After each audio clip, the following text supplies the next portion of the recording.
Do you ever eat and just feel ugh or blah?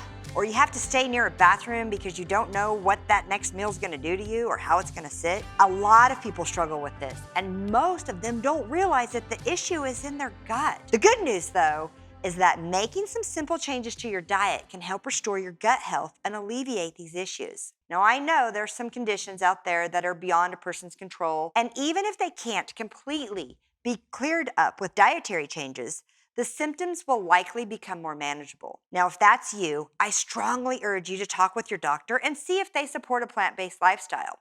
If not, find a doctor who does or reach out to me. We can work together to fight your condition. But before we dive into the details, I want to explain why gut health is so vital. Your gastrointestinal tract relies on a good balance of healthy bacteria to create energy from the food that you eat, get rid of toxins, fight harmful viruses and bacteria, and produce serotonin. Now, serotonin is most widely known for being a mood-enhancing brain chemical, but many aren't aware of how important it is to your gut health.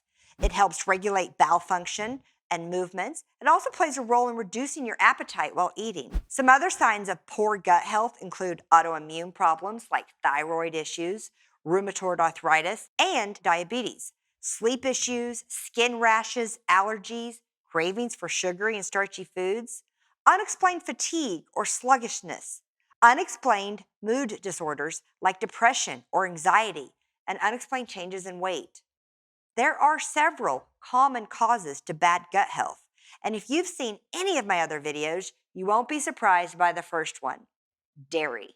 Of course, if you're lactose intolerant, you're going to have issues, and approximately 66% of Americans are lactose intolerant. But even if you're not, there are studies showing a link between diets high in dairy and meat with a decrease in healthy gut bacteria, which leads me to my next point: reduce or eliminate meat from your diet. Some of the same studies linking dairy to gut issues also show that meat can have a negative effect on your gut health.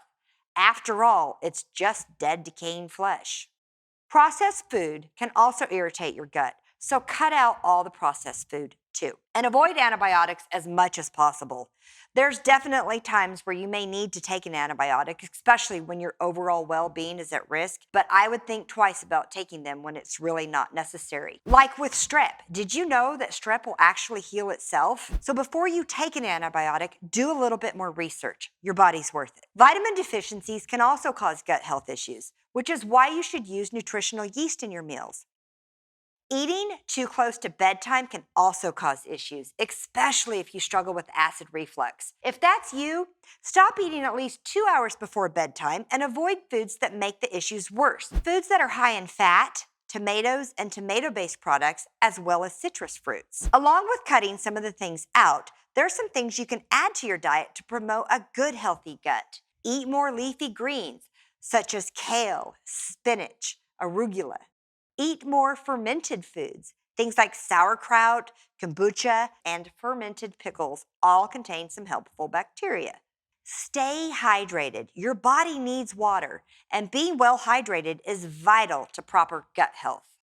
So how you approach this is up to you. Some people prefer to take it in steps or eliminate one thing at a time to find out if there's a particular thing that's triggering their symptoms. But I suggest you go all in, do everything you can to clean your gut health. Making these changes will have other positive effects and will help you feel better faster. I am so confident that if you make the changes I'm suggesting, your symptoms will subside and you'll feel better than you ever have in a very, very long time. If you liked this video, please give it a thumbs up and subscribe. Click the little notification bell and you get notified every time I post a new video. And I want to hear from you. Were you surprised by anything I said? Is there anything you've been eating that you thought was healthy, but it's actually making your gut health worse? Drop it in the comments and let me know, and I'll see you on the next video.